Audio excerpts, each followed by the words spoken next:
La Revolución Mexicana. La Revolución Mexicana fue un conflicto armado iniciado el 20 de noviembre de 1910 con un levantamiento encabezado por Francisco I. Madero contra el presidente autócrata Porfirio Díaz. Se caracterizó por varios movimientos socialistas, liberales, anarquistas, populistas y agrarios. Aunque en principio era una lucha contra el orden establecido, con el tiempo se transformó en una guerra civil. Suele ser considerada como el acontecimiento político y social más importante del siglo XX en México.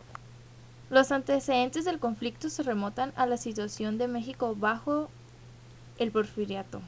Desde 1876, el general oaxaqueño Porfirio Díaz encabezó el ejército del poder en el país de manera dictatorial.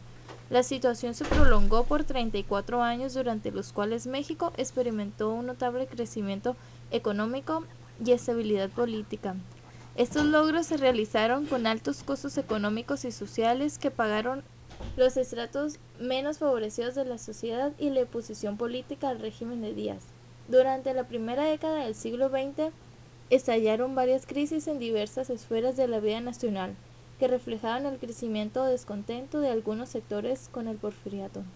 Cuando Díaz aseguró en una entrevista que se retrataría al finalizar su mandato sin buscar la reelección, la situación política comenzó a agitarse. La oposición del gobierno cobró relevancia ante la postura manifestada por Díaz.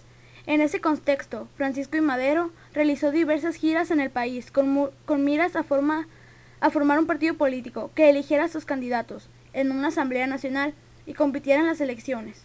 Díaz lanzó una nueva candidatura a la presidencia y Madero fue arrasado por San Luis Potosí por sedición. Durante su estancia en la cárcel se llevaron a cabo las elecciones que dieron el triunfo de Díaz. Madero logró escapar de la presión estatal y huyó a los Estados Unidos. Desde San Antonio proclamó el Plan de San Luis, que llamaba a tomar las armas contra el gobierno de Díaz, el 20 de noviembre de 1910.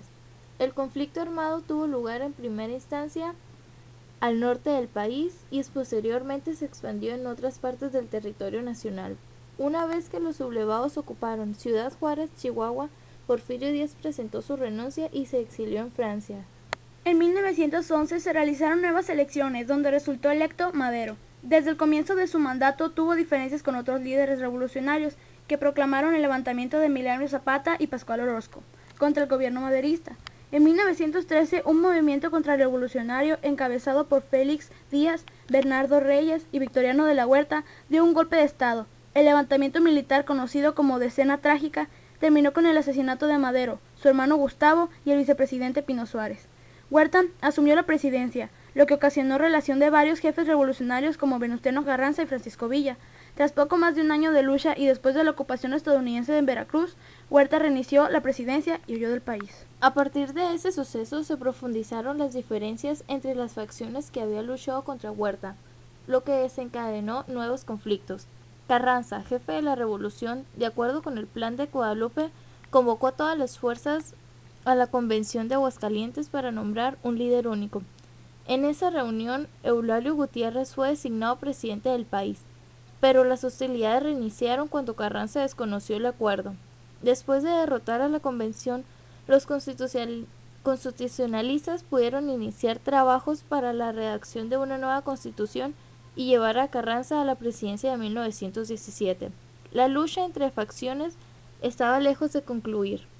En el reacomodo de las fuerzas fueron asesinados los principales jefes revolucionarios: Zapata en 1919, Carranza en 1920. Villa en 1923 y Obregón en 1928. Actualmente no existe un consenso sobre cuándo terminó el proceso revolucionario. Algunas fuentes lo sitúan en el año de 1917, con la proclamación de la Constitución mexicana. Algunas otras en 1920, con la presidencia de Adolfo López de la Huerta.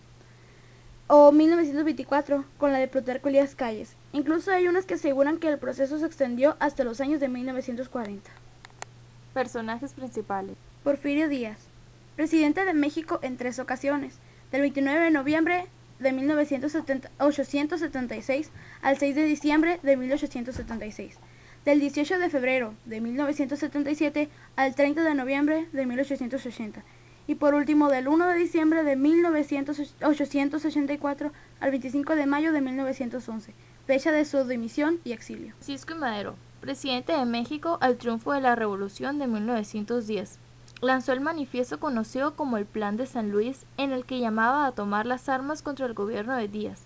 Fue asesinado junto con el vicepresidente José María Pino Suárez a causa del golpe de Estado organizado por Victoriano Huerta. Victoriano Huerta asumió la presidencia de México después de la renuncia de Lascurain junto a Félix Díaz y en alianza con Henry Lane Wilson, embajador de Estados Unidos en México. Habían suscrito el Pacto de la Embajada, con el cual se suponía el regreso de Díaz a la presidencia, pero este lo convenció bajo el alegato de mantener así la calma con los maderistas. Francisco Villa, conocido durante la Revolución Mexicana como el Centenario del Norte, fue uno de los jefes de la revolución, cuya actuación militar fue decisiva para la derrota de Victoriano Huerta. Fue gobernador provisional de Chihuahua en 1913 y 1914. Emiliano Zapata fue conocido como el caudillo del sur, uno de los líderes militares más importantes durante la revolución, comandando al ejército liberador del sur. Al estar descontento con el gobierno del presidente Carranza, se alió a Jesús Guajardo, quien habría de traicionarle en la reunión del 10 de abril de 1919 en la hacienda de Chinameca, en el estado de Morelos, donde murió emboscado. Venustiano Carranza, presidente de México, quien luchó contra el régimen de Victoriano Huerta. Durante su mandato se promulgó la Constitución de 1917. Murió asesinado en Tlaxcalatongo, Puebla.